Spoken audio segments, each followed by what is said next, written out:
नमस्कार दोस्तों, मेरा चैनल में स्वागत है। आज हम डिस्कस करेंगे जो S space application centre ISRO Ahmedabad का जो कंप्यूटर ट्री का क्वेश्चन पेपर हम डिस्कस किए थे 1 to 50 तक डिस्कशन किए थे। आज उसका जो सेकंड पार्ट 51 से 100 तक 50 क्वेश्चन हम अब इस वीडियो में डिस्कस करेंगे। बिना लेट करते हुए देखिए स्टार्ट करते हैं। 51 क्वेश्चन और 51 का क्वेश्चन में क्या पूछ रहे हैं। Ultrasonic test is use to determine, जो अल्ट्रासोनिक टेस्ट होता है उसमें हम क्या डिटरमाइन कर सकते हैं, मतलब क्या जान सकते हैं, उसमें क्या डिटेक्ट कर सकते हैं। तो आप देख सकते हैं toughness, shear strength, endurance limit, crack location. Normally हम जो जो अल्ट्रासोनिक टेस्ट करते हैं वो क्रैक लोकेशन के लिए ही यूज करते हैं, जो आपका ऑप्शन नंबर डी है करेक्ट आंसर, जो आपका जो उसका करेक्ट भी दिया गया है। नेक्स्ट देखिए क्वेश्चन नंबर 52 में क्या पूछ रहा है। Which one is non metals, कौन सा एक नॉन अधातु है, कौन सा एक अधातु है। Mercury, graphite, brass, iron. तो उसमें मर्क्यूरी जो है लिक्विड स्टेट में धातु ही रहता है, तो मेटल है वो लिक्विड स्टेट में रहता है, बट वो एक मेटल है। ग्राफाइट एक नॉन मेटल है, ब्रास मेटल है, आयरन मेटल है। तो आपका जो करेक्ट आंसर हो जाएगा option number B, graphite. Graphite is the non metal. Is the correct answer is option number B, जो एग्जामिनर बी दिया है, जो करेक्ट दिया गया है। जैसे देखिए नंबर 53 में क्या बोला है। In piercing operation clearance is provide on, जो एक पेयर्सिंग ऑपरेशन होता है उसमें हम क्लियरेंस किस में प्रोवाइड करते हैं। Punch, die, both punch and die, clearance not provided. तो उसका जो करेक्ट आंसर हो जाएगा ऑप्शन नंबर बी, डाया। जो पेयर्सिंग ऑपरेशन होता है उसमें हम डाया में क्लियरेंस दिया जाता है, और जो ब्लैंकिंग ऑपरेशन होता है वो हम पंच में उसका क्लियरेंस दिया जाता है। तो उसका करेक्ट दिया गया है। नेक्स्ट देखिए question number 54। HSS stand for, HSS का मतलब क्या है, इसका फुल फॉर्म क्या है। High strength steel, high stiffness steel, heavy strength steel, high speed steel. उसका जो करेक्ट आंसर हो जाएगा option number D, high speed steel, जो आपका सही दिया गया है। नेक्स्ट देखिए question number 55। In vernier calipers 50 divisions of vernier scale occupy 49 division on the main scale. The main scale reading 30 mm and 20 vernier scale division coincide with main scale. What is the reading in mm? 30.4, 30.04, 30.02, 30.2। इसका solution आप देख सकते हैं। Question number 55 का solution आप देख सकते हैं। In this vernier calliper 50 division of vernier scale occupying 49 division on main scale. उसमें क्या बोला है, जो 50 डिवीजन बाइनर स्केल का 50 डिवीजन है वो 49 डिवीजन ऑफ मैन स्केल का जो 49 डिवीजन बाइनर स्केल का 50 डिवीजन के साथ बराबर है। तो main scale reading is 30 mm। और उसमें और क्या है कि जो हम रीडिंग ले रहे हैं तो उसमें क्या है, मैन स्केल डिवीजन आपका 30 mm है, और 20th vernier scale division coincide with this main scale. और क्या है कि वो जो 20th माइनस स्केल डिवीजन वो कॉन्साइड हो रहा है मैन स्केल डिवीजन के साथ। What is the reading in mm, तो उसका रीडिंग कितना है वो पूछ रहा है। इसका सॉल्यूशन देखिए। मेन स्केल डिवीजन क्या है, 1 mm है। माइनस स्केल डिवीजन कितना है, 49/50 है, क्योंकि उसमें बोला कि 49 जो मेन स्केल का 49 डिवीजन माइनस स्केल का 50 के साथ बराबर है, तो 49/50। तो लिस्ट काउंट कितना आ जाएगा, लिस्ट काउंट आपका आ जाएगा 1 mm माइनस, तो 1 MSD minus 1 VSD। List count क्या आ जाएगा 1 MSD 1 mm minus 1 VSD। Minus का डिवीजन 49/50 किया तो कितना होता है 50 माइनस 49, तो इधर से ये हो जाएगा 49/50 हो जाएगा, तो 1/50 हो जाएगा। 1/50 मीन 0.02 mm। तो लिस्ट काउंट हो गया 0.02 mm। अगर list count mean finance scale का रीडिंग का वैल्यू, फाइनेंस स्केल में 1 रीडिंग का वैल्यू 0.02 mm। तो उसमें हमको पता है मेन स्केल दिया है 30.00 प्लस उसमें 20 डिवीजन, अब वेनियर स्केल में 20 डिवीजन गया है, तो 20 इंटू 0.02 तो इक्वल कितना हो जाए 30.00 प्लस, तो इसका वैल्यू कितना है 20 इंटू 0.02 किया तो 0.40 आ रहा है, तो 40 आएगा तो जो कितना हो जाएगा 30.00 प्लस 0.40 इक्वल टू 30.4। उसका आंसर हो जाएगा option number A is the correct answer 30.04, sorry 30.4। उसका जो करेक्ट आंसर हो जाएगा ऑप्शन नंबर ए 30.4, जो आपका सही दिया गया है। नेक्स्ट देखिए क्वेश्चन नंबर 56।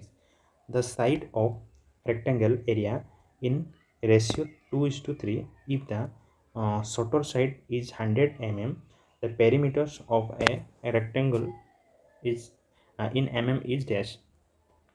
तो आपको एक रेक्टेंगल की बात करा है, जैसे कि आपका ये एक रेक्टेंगल है, पकड़िए ये एक रेक्टेंगल है, उसमें क्या बोला है जो शॉर्टेस्ट साइड है वो आपका 2:3 मीन्स आपका ब्रेथ जो होगा 2 और लेंथ हो जाएगा 3।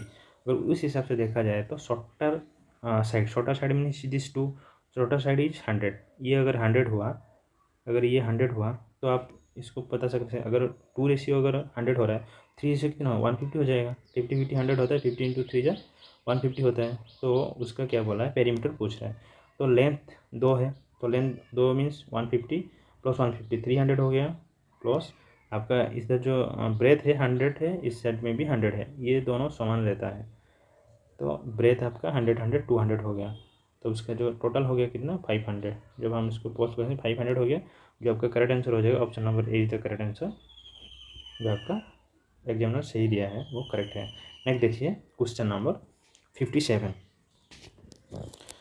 57 में क्या पूछ रहे हैं, जीज इज यूज फॉर। तो जीज हम किस लिए यूज करते हैं, holding the job and guiding the tools and holding the job only, setting the work piece on machines, easy movement of job. तो जीज हम किस लिए यूज करते हैं, जो वर्क को होल्ड करने, जो holding the job and guiding the tools, जो ऑप्शन नंबर ए आपका करेक्ट आंसर हो जाएगा। जो हम होल्ड करता है उसके साथ साथ जो कटिंग टूल है उसको भी वो गाइड करता है, जो आपका सही दिया गया है। ठीक है, नेक्स्ट देखिए क्वेश्चन नंबर 58।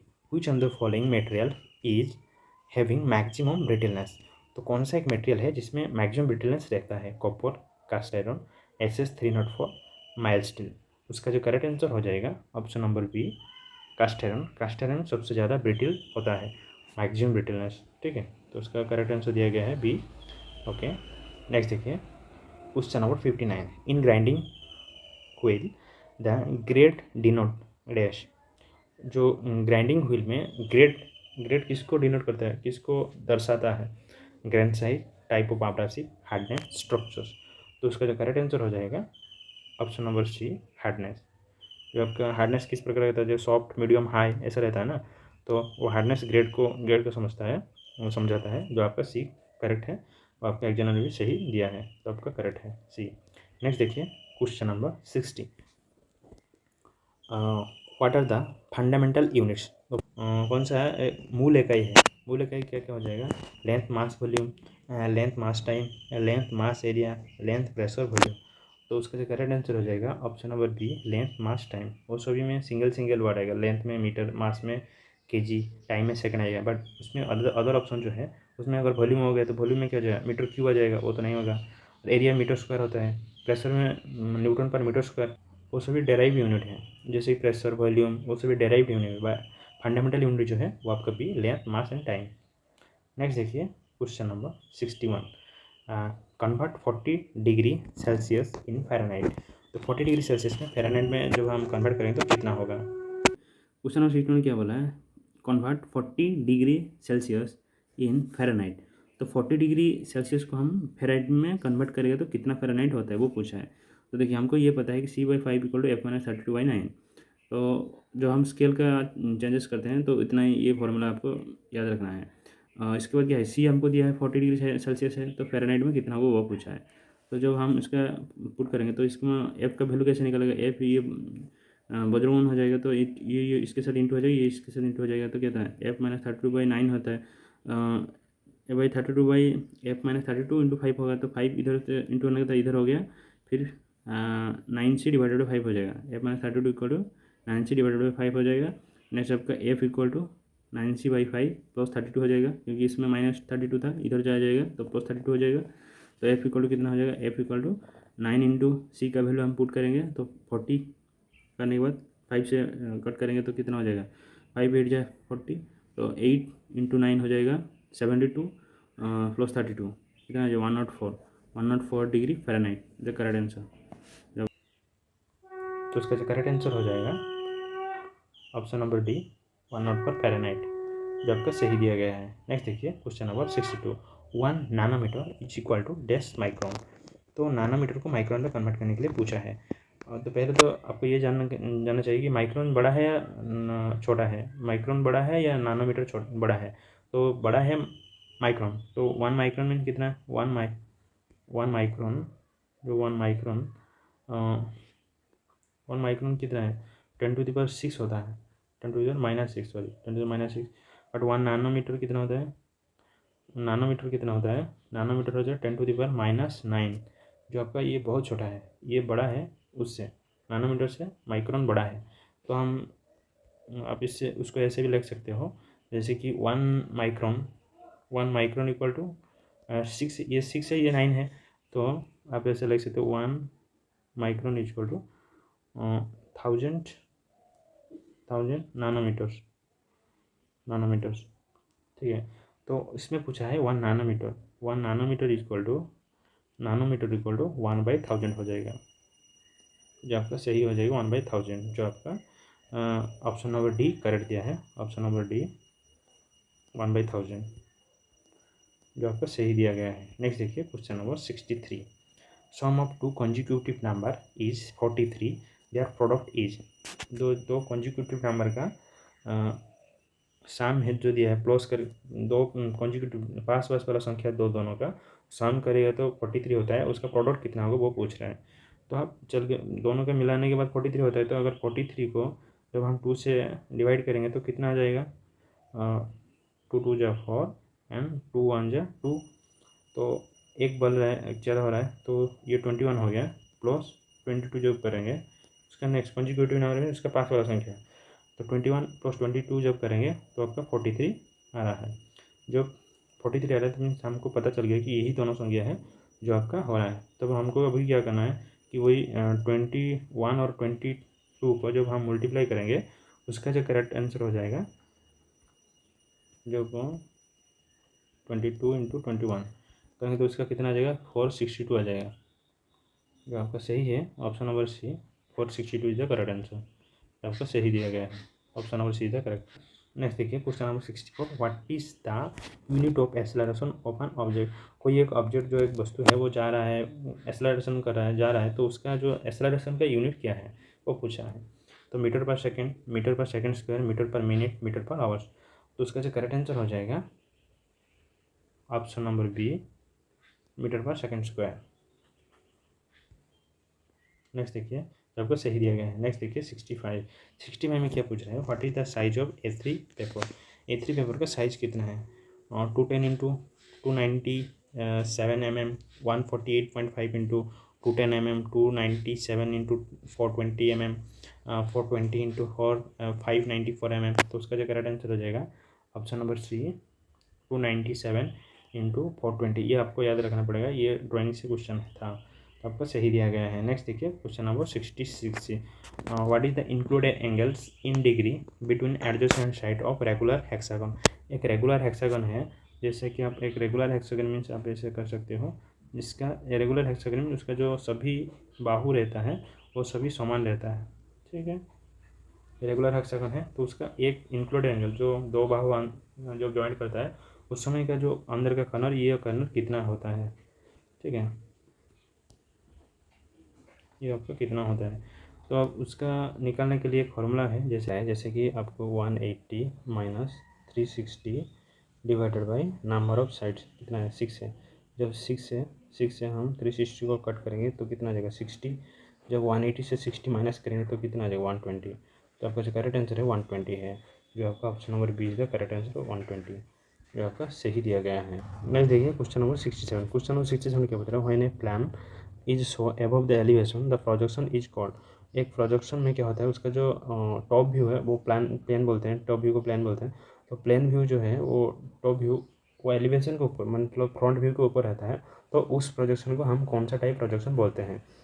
तो आप फिगर में देख सकते हो, फर्स्ट एंगल में आपका जो फ्रंट व्यू है वो आपका एलिवेशन है, उसके नीचे रहता है टॉप व्यू, और उसका right side view left side में रहता है। तो थर्ड एंगल प्रोजेक्शन में क्या होता है, जिसका फ्रंट व्यू के ऊपर टॉप व्यू रहता है, जैसे आप देख सकते हो इस फिगर में, और उसका राइट साइड में राइट साइड व्यू रहता है, जो आपका करेक्ट आंसर है, इसीलिए थर्ड एंगल प्रोजेक्शन है वो वही आपका करेक्ट आंसर है। तो उसका जो करेक्ट आंसर हो जाएगा option number B third angle projection, जो आपका सही दिया गया है। नेक्स्ट देखिए क्वेश्चन नंबर 68। 68 में क्या पूछ रहे हैं, the distance moved by bolt by one rotation of not is called.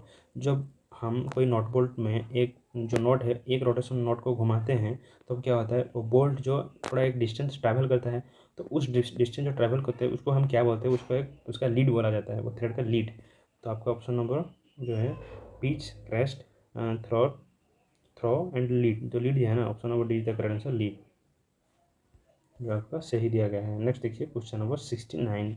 तो the list count of engineer steel rule is, तो इंजीनियर स्टील रूल का वही steel rule engineer steel rule same है, और स्टील रूल का list count कितना है 0.5 mm है। तो आपका ऑप्शन नंबर डी है 0.5 mm, जो आपका सही दिया गया है। नेक्स्ट देखिए question number 70, the distance a drill moves into the work for each revolution of spindle is called dash, जो भी एक डिस्टेंस ट्रैवल करता है वर्क के ऊपर, वन रिवोल्यूशन, एक रिवोल्यूशन में वो स्पिंडल कितना ट्रैवल कर रहा है उसको हम क्या बोलते हैं। तो feed of the drill, speed of the drill, depth of the drill, cutting speed of the drill. तो इसमें क्या पूछ रहे हैं, देखिए एक डिस्टेंस ट्रैवल कर रहा है मीन्स मीटर है, distance travel to work, work के अंदर जा रहा है एक रिवोल्यूशन में, एक रोटेशन में, रिवोल्यूशन मीन्स एक रोटेशन में। जैसे कि आपको फीड, आपको कैसे बोलते हैं, feed means mm per revolution बोलते हैं ना, तो mm हो गया आपका डिस्टेंस। ऑप्शन ए में जो है उसका जो यूनिट कैसा आता है mm पर रिवोल्यूशन, एक रिवोल्यूशन में कितना mm जा रहा है, स्पीड किस आ रहा है, मीटर पर सेकेंड आता है। तो डेप्थ कितना है mm में, कितना डेप्थ है mm होता है, और कोटिंग स्पीड कितना है मीटर पर सेकेंड, मीटर पर second coating speed of drill. तो उसका देखिए मैच करिए, उसका जो आंसर आ रहा है mm पर रिवोल्यूशन, क्योंकि ये पूछ रहा है क्या एक रिवोल्यूशन में, ये होगी आपका एक रिवोल्यूशन में कितना डिस्टेंस ट्रैवल करे, मीटर में बोलो या mm में बोलो सेंटीमीटर में बोलो। तो mm पर रिवोल्यूशन का जो यूनिट है वो फीट के साथ हो रहा है। तो उसका जो करेक्ट आंसर हो जाएगा option number A, feed of the drill, जो आपका सही दिया गया है। नेक्स्ट देखिए question number 71, lancing is a dash, lancing क्या होता है, sheet metal operation, turning operation, machining operation, additive manufacturing operation. आप फिगर में आप देख सकते हो। लेंसिंग क्या होता है, creating a particular cut in this sheet so that no material remove, the materials is left attracted sorry the material is left attached to be bent and form a shape such as tub hand and love house। उसमें क्या होता है कि वो create करता है, एक seat metal है उसमें क्या करता है, वो सीट मेटल को ऐसा कट भी करता है और उसके साथ साथ उसको बेंड भी करता है, और एक फॉर्म शेप में, एक शेप में उसको फॉर्म में बनाता है। तो इस प्रकार का उसको, उस प्रोसेस को क्या बोलते हैं, लेंसिंग बोलते हैं, जो सीट मेटल का वर्किंग है। तो इसका जो करेक्ट आंसर हो जाएगा ऑप्शन नंबर ए, seat metal work operation. Next देखिए जो आपको सही दिया गया है। नेक्स्ट देखिए 72, क्वेश्चन नंबर 72 में क्या पूछ रहा है, the carbon contents in road iron is, road iron में कार्बन परसेंटेज कितना से कितना रहता है। तो आप ऑप्शन देख सकते हो 0.1 to 0.2%, वो 0.2 to 0.3%, 0.01 to 0.1%, 0.0%। जैसे कि इसका जो रोड आयरन का जो, जैसे कि निमी बुक में दिया है कि जो आपका ऑप्शन में नहीं है, जो 0.02 to 0.03 दिया गया है, ये आपका निमी में दिया गया है और जो रोड आयरन चैप्टर में। बट ये इसके किसके अंदर आता है, ये जो वैल्यू है ये वैल्यू इसके अंदर आ जाएगा, क्योंकि जो सी का ऑप्शन है उसके अंदर आ जाएगा, क्योंकि 0.01, इसके बाद 0.02, इसके बाद 0.03। तो उस हिसाब से उसका जो करेक्ट आंसर हो जाएगा ऑप्शन नंबर सी। नेक्स्ट देखिए question number 73, the thread angles of acme thread in degree is, जो थ्रेड एक्मी थ्रेड का एंगल कितना होता है, एक्मी थ्रेड का 45, 39, 29, 23। उसका जो करेक्ट आंसर हो जाएगा ऑप्शन नंबर सी 29 डिग्री, ये आपको याद रखना पड़ेगा। नेक्स्ट देखिए question number 74, the metal plate mostly are made by, जो मेटल प्लेट मोस्टली हम कैसे बनाते हैं, तो फॉर्जिंग, कास्टिंग, एक्सट्रूजन, रोलिंग। इसका जो करेक्ट आंसर हो जाएगा ऑप्शन नंबर डी, रोलिंग करके बनाते हैं, जो आपका आंसर सही दिया गया है। नेक्स्ट देखिए question number 75, rotary motion is converted to linear motion using spur gear, bevel gear, rack and pinion, helical gear. जो रोटरी मोशन को लाइनर मोशन में कन्वर्ट करता है उसको हम क्या बोलते हैं, आपका option number C, rack and pinion, जो आपका आंसर सही दिया गया है। नेक्स्ट देखिए question number 76, chisel is made of dash, chisel किस मटेरियल से बनता है, HSS, MS में माइल्ड स्टील, HSS में high speed steel, high carbon steel, high carbon tungsten carbide. तो उसका जो करेक्ट आंसर हो जाएगा, चीजेल किस में बनता है, जो आपका हाई कार्बन स्टील से बनता है, जो आपका option number C is the correct answer, जो आपका सही दिया गया है। नेक्स्ट देखिए 77, kelvin is unit of, kelvin किसका यूनिट है, flow rate, temperature, pressure and volume. उसका जो करेक्ट आंसर हो जाएगा option number B, temperature. Temperature का ऐसा यूनिट केल्विन होता है। नेक्स्ट देखिए जो आपका सही दिया गया है आंसर। नेक्स्ट देखिए question number 78, in gears of 20 teeth and pitch circle diameter 100 mm, the module in is dash. तो जो एक गियर में उसका जो पिच सर्कल डायमीटर होता है 100 mm दिया है और उसका टीथ है 20 टीथ, नंबर ऑफ टीथ 20 है, तो उसका मॉड्यूल कैसे निकालेंगे। मॉड्यूल का एक फॉर्मूला होता है, जैसे कि M equal to module equal to pitch circle diameter, pitch circle diameter divided by number of teeth. Teeth कितना है, नंबर ऑफ टीथ, ठीक है। तो pitch circle diameter number of teeth जब हम डिवाइड करेंगे तब आपको क्या आ जाएगा, मॉड्यूल आ जाएगा। तो मॉड्यूल कितना हो जाएगा, देखिए M equal to pitch circle diameter इधर कितना है 100 mm है पिच सर्कल डायमीटर, और आपका नंबर ऑफ टीथ कितना है 20 है। जब 20 से 100 डिवाइड करेंगे तो कितना आ जाएगा 5। आपका ऑप्शन में 5 है, तो आपका option number B is the correct answer, option number 5 जो आपका सही दिया गया है आंसर। नेक्स्ट देखिए क्वेश्चन नंबर 79 में क्या पूछ रहा है, nibbling is carried out to improve. Nibbling जो एक प्रोसेस होता है उसमें हम क्या इम्प्रूव, उसमें उस प्रोसेस के दौरान हमको क्या इम्प्रूवमेंट देखने के लिए मिलता है उस मेटल का, stiffness, ductility, surface finish, none of the above. इस क्वेश्चन का परफेक्टली आंसर कौन सा होगा मुझे मालूम नहीं है, बट इस जो इसरो का जो साक इसरो का जो एग्जामिनर जो आंसर दिया है ए दिया है, स्टिफनेस दिया है, बट मुझे ऐसा प्रतीत हो रहा है कि मे बी ये ऑप्शन डी हो सकता है, क्योंकि जो निबलिंग प्रोसेस होता है उसमें क्या है, एक कटिंग प्रोसेस है जिसमें हम लोग पंचिंग करके वो कोई मेटल को कट करते हैं, जैसे आप फिगर में देख सकते हो। और निबलिंग मशीन जो होता है ये कुछ इस प्रकार का मशीन रहता है, जब कटिंग करते हैं कुछ इस प्रकार का जो कटिंग पर्सन है उस पर पंचिंग करके कटिंग करता है। एक पंचिंग सीरीज है, वो कटिंग करने का जो उसका प्रोसीजर है। बट इसमें जो एग्जामिनर आंसर दिया है ऑप्शन नंबर ए दिया है, स्टिफनेस। अगर ये आपको क्वेश्चन का आंसर पता है तो आप थोड़ा कमेंट कीजिए। नेक्स्ट है question number 80, brass is an alloy of which metals. Brass कौन सा मेटल का एलॉय है, copper aluminium, copper lead, copper zinc, copper tin. उसका जो करेक्ट आंसर हो जाएगा option number C, copper and zinc is the correct answer. जो आपका ब्रास का एलॉय है, जो कॉपर एंड जिंक का एलॉय ब्रास है। नेक्स्ट देखिए question number 81, density of aluminium is dash ग्राम पर सेंटीमीटर क्यूबिक। 1.5, 2.7, 4.6, 7.8। उसका जो करेक्ट आंसर हो जाएगा ऑप्शन नंबर बी, 2.7 ग्राम पर सीसी। नेक्स्ट देखिए जो आपका सही दिया गया है। नेक्स्ट देखिए question number 82, which property of material enable to permanent deformation without fractures। Elasticity, plasticity, ductility and brittleness. कौन से मेटल प्रॉपर्टी है जिसमें हम क्या होता है जो परमानेंटली डिफॉर्मेशन हो जाता है, और फॉर्म एक मेटल था उसमें थोड़ा चेंजेस हो जाता है, वो लेंथ में चेंजेस नहीं तो कॉम्प्लेक्स हो जाता है, चेंज होने के बाद वो रिटर्न उसका प्लेस में नहीं आ पाता है, जो लोड रिमूव होने के बाद नहीं आ पाता है उसके प्लेस में, तो वो बट उसमें फ्रैक्चर्स नहीं होता है, ठीक है, डिफॉर्मेशन होता है बट उसमें फ्रैक्चर नहीं होता है। तो उस प्रकार का प्रॉपर्टी हम क्या बोलते हैं, प्लास्टिसिटी। जो आपका ऑप्शन नंबर बी सही है, प्लास्टिसिटी। जो आपका एग्जामिनर सही दिया है आंसर्स, जो आपका करेक्ट है बी। नेक्स्ट देखिए question number 83, which on the following is not a surface hardening process.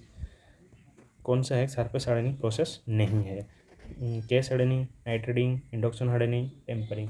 उसका जो करेक्ट आंसर हो जाएगा option number D, tempering. Tempering है, सरफेस हार्डनिंग प्रोसेस नहीं है, जो आपका सही दिया गया है आंसर्स। नेक्स्ट देखिए question number 84, bronze is an the alloy of. Bronze किसका एलॉय है, copper zinc, copper tin zinc, none of this above. उसका जो करेक्ट आंसर हो जाएगा copper and tin, option number B the correct answer, copper and tin, जो आपका B सही दिया गया है। नेक्स्ट देखिए question number 85, which on the following part of the file is neither harden nor tempers, edge, heel, tank, body. आपका answer हो जाएगा ऑप्शन नंबर सी, टैंक में कुछ भी नहीं किया जाता है, क्योंकि उसको हम हीट करके फिर कोई डालते हैं ना, तो वुड के अंदर, हैंडल के अंदर डालते हैं, तो उस समय कुछ हार्डनिंग करने का ज़रूरत ही नहीं है उधर, इसलिए उधर हार्डनिंग नहीं किया जाता है, जो आपका सही दिया गया है आंसर। नेक्स्ट देखिए 86, the tool use to cut external thread is known as. जो टूल है कौन सा टूल है जो हम एक्सटर्नल थ्रेडिंग करने के लिए यूज किया जाता है। कोई एक स्टोड है, स्टोड में जैसे एक्सटर्नल थ्रेड होता है, वैसे ही कोई रोड है के ऊपर एक्सटर्नल थ्रेड होता है, वो थ्रेड हम किस में करते हैं, पंच, ड्रिल बिट, टैप, डाया। जो आपका सही आंसर हो जाएगा ऑप्शन नंबर डी, डाया, जो आपका आंसर सही दिया गया है। नेक्स्ट देखिए question number 87, the emery paper number 320 is smoother than emery paper number dash. तो एमरी पेपर जो 320 है उसमें स्मूथर आता है, किस पेपर से और भी स्मूथर आता है। जो 320 में अगर हम कोई भी जॉब को क्लीनिंग का ये जब हम सरफेस फिनिशिंग करेंगे तो किस पेपर से और भी अच्छा स्मूथ आएगा। तो उसका जो 100 ऑप्शन देखिए, 100, 400, 1000, नॉन ऑफ जे अबव। तो उसका जो करेक्ट आंसर हो जाएगा ऑप्शन नंबर ए, 100। 320 जो 100 से अच्छा आएगा, 320 में स्मूथ फिनिश आएगा, ठीक है। तो आपका आंसर सही दिया गया है। नेक्स्ट देखिए question number 88, as per Indian standard grain size 46 in grinding wheels come under which category. जो 46 का साइज का ग्रैंड साइज होता है वो कौन सा टाइप कैटेगरी में आता है। तो आपका course, medium, fine, very fine. उसका जो करेक्ट आंसर हो जाएगा ऑप्शन नंबर बी, मीडियम, जो आपका आंसर सही दिया गया है। नेक्स्ट देखिए question number 89, if the dimension of A male part is larger than female part the feet is dash. अगर कोई भी मेल पार्ट जो है वो बड़ा रहता है फीमेल पार्ट से तो घुसेगा ही नहीं, मेल पार्ट घुसेगा ही नहीं, तो क्या होगा, वो इंटरफेरेंस हो गया। तो आपका जो फिट बनेगा वो आपका option number B, interference fit, जो आपका आंसर सही दिया गया है। नेक्स्ट देखिए क्वेश्चन नंबर 90, 12.335 किमी is equal to dash metres. तो 12.335 किमी को हम कितना मीटर में कन्वर्ट करने के लिए पूछा है। तो हमको पता है कि 1 किमी इक्वल टू 1000 मीटर, ठीक है। 1 किमी 1000 मीटर है, तो ये पूछा है 12.335 किमी, इसने इतना दिया है, तो हमको मीटर में कन्वर्ट करना है तो कितना 1000 मल्टीप्लाई करना पड़ेगा, तभी हमारा मीटर में आएगा। तो कितना हो जाएगा 12335 मीटर आ जाएगा, जो आपका करेक्ट आंसर 12335, जो आपका ऑप्शन नंबर सी में है, सही है, जो आपका आंसर सही दिया गया है। नेक्स्ट देखिए question number 91, the SI unit of length is. Length का एसआई यूनिट क्या है, मीटर, मिलीमीटर, सेंटीमीटर, किलोमीटर। उसका जो करेक्ट आंसर हो जाएगा ऑप्शन नंबर ए, मीटर, जो आपका सही दिया गया है आंसर। नेक्स्ट देखिए question number 92, stock is the unit of. Stock किसका यूनिट है, किसका इकाई है। तो kinetic energy, pressure, viscosity, gravitational force. तो उसका जो करेक्ट आंसर हो जाएगा, जो स्टॉक होता है वो डायनामिक विस्कोसिटी का यूनिट होता है। जो विस्कोसिटी का पॉइज होता है और डायनामिक विस्कोसिटी का स्टॉक होता है। Stoke, centistoke. तो उसका जो करेक्ट आंसर हो जाएगा viscosity, option number C is the correct answer, viscosity. Next देखिए जो आपका आंसर सही दिया गया है। नेक्स्ट देखिए क्वेश्चन नंबर 93। क्वेश्चन नंबर 93 में क्या बोला है, 120 degree equal to dash radian. Means हमको मालूम है कि 1 radian equal to 1 radian equal to 180 degree होता है। तो 120 डिग्री की बात करें, 120 डिग्री 1 रेडियन इक्वल 180 डिग्री, तो 120 डिग्री में कब पूछ रहे, 120 डिग्री डिवाइडेड बाई 180 डिग्री, तो कितना हो जाएगा। जब हम कट करेंगे 6 2 जा 12, 6 3 जा 18, तो 2/3 5 हो जाएगा। जो 120 डिग्री मीन्स 2/3 रेडियन, 5 नहीं रेडियन, 2/3 रेडियन हो जाएगा, जो आपका करेक्ट आंसर हो जाएगा ऑप्शन नंबर ए, 2/3 रेडियन होता है, जो आपका आंसर सही दिया गया है। देखिए 94, in tapping operation the first tap, second tap, bottoming tap differ in there. तो जो टैप रहता है, टैप में फर्स्ट टैप, सेकेंड टैप और बॉटमिंग टैप या थर्ड टैप, वो जो क्या डिफरेंस होता है उसके अंदर में, thread pitch, thread size, taper lead, type of thread. उसका जो करेक्ट आंसर हो जाएगा option number C, taper lead. जो टेपोल लीड है, जो हमको जो थोड़ा टेपोल लीड थोड़ा डिफरेंट रहता है। अगर फर्स्ट स्टेप में है तो उसमें थोड़ा लेंथ ज़्यादा रहता है टेपोल लीड का लेंथ, और सेकंड स्टेप में थोड़ा कम, और थर्ड स्टेप में थोड़ा बहुत कम रहता है, तो वो थोड़ा डिफरेंट रहता है, ठीक है। तो उसका correct answer option number C है, जो आपका सही दिया गया है।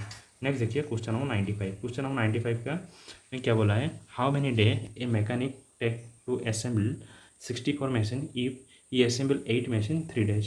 तो इसका सोल्यूशन मैं क्या हूँ देख सकते हैं।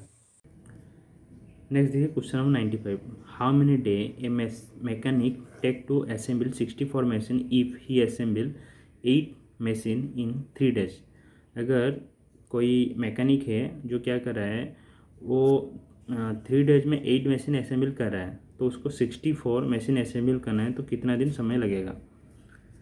तो उसको हम क्या करेंगे, उसको ये M1, इसको M1 एक ही पर्सन है तो ये आपका D1 हो जाएगा। ये आपका 8 मशीन जो है वो आपका वर्क हो गया। ये वर्क, ये डे, और मेंबर ऑफ वर्कर कितना है, वही एक पर्सन है। तो इस हिसाब से मशीन 64 जो मशीन को हम क्या पकड़ेंगे, जो W2 पकड़ेंगे, क्योंकि उसको वर्क है, ये मशीन बना रहा है मीन्स असेंबल कर रहा है, वो वर्क है।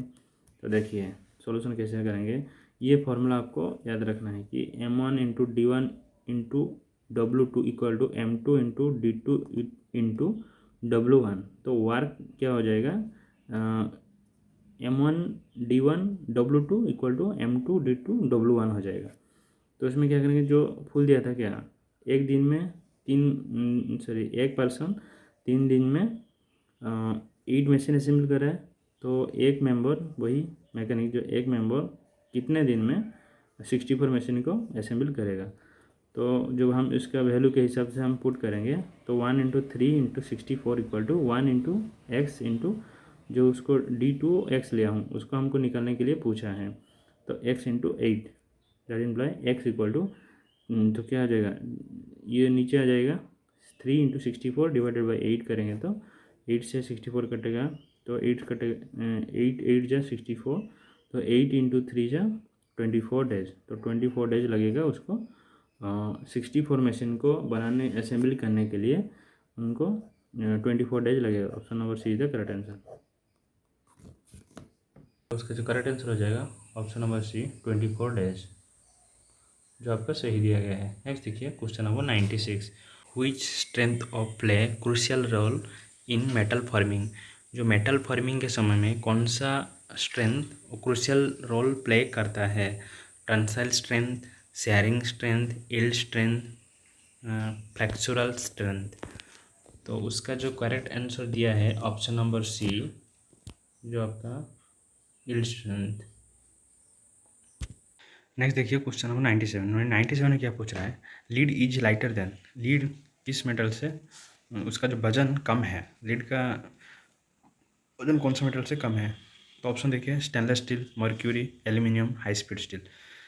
उस देखिए लीड का वजन, लीड का डेंसिटी कितना है, वो वजन उसका डिपेंड करता है डेंसिटी के ऊपर। डेंसिटी, लीड का डेंसिटी कितना है, 11.5 है, ग्राम पर सीसी है। ऐसे ही स्टेनलेस स्टील का कितना है, 7.5 ग्राम पर सीसी, मर्क्यूरी का 13.5 ग्राम पर सीसी, एल्यूमिनियम का 2.7 ग्राम पर सीसी, HSS का 8.16 है।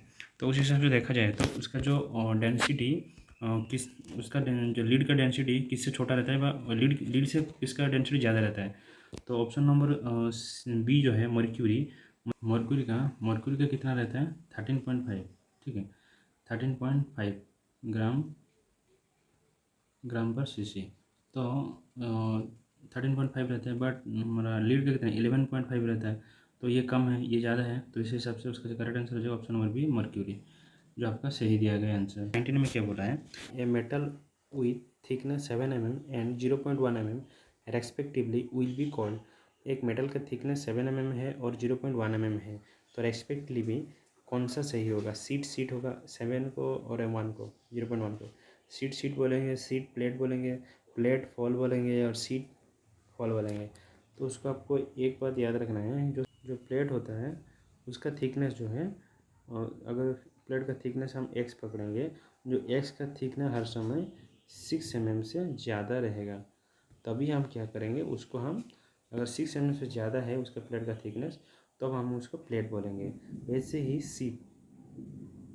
सीट हम कब बोलेंगे, कोई भी मेटल को सीट कब बोलेंगे, अगर उसका thickness 0.5 to 0.5 mm to 6 mm तक अगर रहता है, तो उसको हम क्या बोलेंगे, वो उसको सीट बोलेंगे। और फॉल किसको बोलेंगे, फॉल किसको बोलेंगे, अगर उसका थिकनेस x है, वो x का थिकनेस हर समय कितना होगा, वो लेस देन 0.2 mm, 0.2 अगर लेस देन 0.2, अगर 0.2 से भी और भी कम है वो फॉल का लेंथ, तभी उसका हम वो मेटल का थिकनेस, तभी उसका हम फॉल बोलेंगे। उस हिसाब से देखा जाए तो 7 mm जो 6 mm से ज़्यादा होता है, जो एक्स का वैल्यू 6 mm से ज़्यादा है तो उसको हम प्लेट बोलेंगे। फर्स्ट ऑफ ऑल प्लेट हो गया, फिर प्लेट फर्स्ट वाला किस में है, सी में है प्लेट। और एक 0.1 जो है, 0.1 जो है वो 0.2 से कम है, तो इस कैटेगरी में आता है, एक्स के कैटेगरी में आएगा, तो आपका फॉल हो जाएगा। तो फर्स्ट का प्लेट और देन फॉल, तो उसका करेक्ट आंसर हो जाएगा option number C. Option number C is the correct answer. Next देखिए, what is the LCM of 12, 18, 6, 36। तो उसका एलसीएम आपको निकालना पड़ेगा, जैसे कि 12, 18 एंड देन 6 एंड 36। जब हम उसका एलसीएम निकालेंगे तो इसे तो 6 भाग कर देंगे, 6 करेंगे तो कितना हो जाएगा, 6 2 जा 12, 6 3 जा 18, 6 1 जा 6, 6 6 जा 36। तब हम और क्या करेंगे, अभी क्या करिए 3, ये 2 से 2 अंदर हो जाएगा, ये क्या हो जाएगा 3 1 जा 3, देन 1 1, देन 3 2 जा 6 और 2 2 रहा, तो 2 1 जा 2, 2 1 जा 2 और 1 1 हो गया ये, ठीक है। तो आपको कितना आ जाएगा 6 3 6 इंटू 3 इंटू 2, 6 3 18, 18 दूने 36, 36। उसका जो आंसर हो जाएगा ऑप्शन नंबर सी 36, जो आपका आंसर सही दिया गया है। नहीं देखिए 100, क्वेश्चन नंबर 100, लास्ट क्वेश्चन देखिए, in relation to grinding operation the dressing of wheel refer to shipping of wheel, restoring the coating actions of wheel, changing of wheel, making the wheel concentrate with rotational axis. जो आप grinding operation में जो dressing हम करते हैं, wheel को हम dressing करते हैं, वो क्या, उसको क्या कहलाता है, जैसे कि आपको ड्रेसिंग हम कब करते हैं, जब आप कोई भी जो ग्राइंडिंग व्हील में जब सॉफ्ट मटेरियल लग जाता है, तब वो ग्राइंडिंग व्हील अच्छे से कट नहीं कर पाता है, तो उसको हम क्लीनिंग करने के लिए और उसका जो न्यू ग्रेन साइज निकालने के लिए वो हम करते हैं। तो restoring and coating x on the wheel, जो आपका ऑप्शन नंबर बी है वो आपका सही है, restoring the coating action of the wheel, जो आपका आंसर सही दिया गया है। तो आज का इस वीडियो में 100 क्वेश्चन कंप्लीट हो गया है। वीडियो कैसा लगा कमेंट करके जरूर बताइएगा। वीडियो देखने के लिए धन्यवाद।